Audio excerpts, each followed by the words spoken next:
Netaji boys প্রাথমিক বিদ্যালয়েও একইভাবে স্নেহের বন্ধনে আবদ্ধ হলো বিদ্যালয় চত্বর। নিজেদের হাতে রাখি তৈরি করে এনেছিল পড়ুয়ারা, সেই রাখি পরিয়ে দেওয়া হলো প্রত্যেক পড়ুয়াকে। বিদ্যালয়ের ভারপ্রাপ্ত প্রধান শিক্ষক কাঞ্চন দাস জানান, 22শে শ্রাবণ কবিগুরু রবীন্দ্রনাথ ঠাকুরের প্রয়াণ দিবস। কবিগুরু রবীন্দ্রনাথ ঠাকুরকে শ্রদ্ধা জানানোর পাশাপাশি এদিন রাখি বন্ধনে মেতে ওঠে পড়ুয়ারা। রাখি বন্ধনের দিন বিদ্যালয় ছুটি থাকার কারণে প্রাক রাখি উৎসবে মেতে উঠেছে তারা।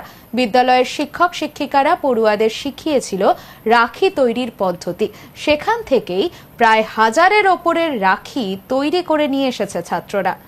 উৎসবের দিন যেহেতু বিদ্যালয় ছুটি থাকে, তাই আমরা ঠিক তার আগের দিন প্রাক রাখি বন্ধন উৎসব উদযাপন করে থাকি। তবে বিগত বছরের সাথে এবছর একটু আলাদা এই জায়গা থেকে এবছর আমাদের একটা লক্ষ্যমাত্রা রয়েছে, ছাত্ররা নিজে হাতে রাখি তৈরি করবে এবং সেটা 1000-এর ওপর রাখি। আমরা কিছুদিন এর 2-4 দিন ধরে আমরা ছাত্রদেরকে গাইড করেছি, আমাদের দিদিমণিরা শিক্ষকেরা, যে কি করে রাখি বানাতে হয়, কি করে ঘরের মধ্যে যে সকল যে অবশিষ্ট জিনিস আমরা যেগুলো ফেলে দেই, আঠা বা কাগজের টুকরো, ফিতে, সেগুলোকে খুব সহজে কি করে সেগুলো দিয়ে রাখি বানানো যায়।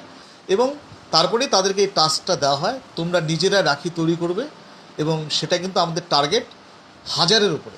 এবার কেন আমরা ছাত্রদের নিজেদের তৈরি করতে দিলাম, তার পিছনে মুখ্য বিষয়টাই হলো ওদেরকে স্বনির্ভরতার পাঠ এই ছোট থেকে দিতে আমরা চাইছি।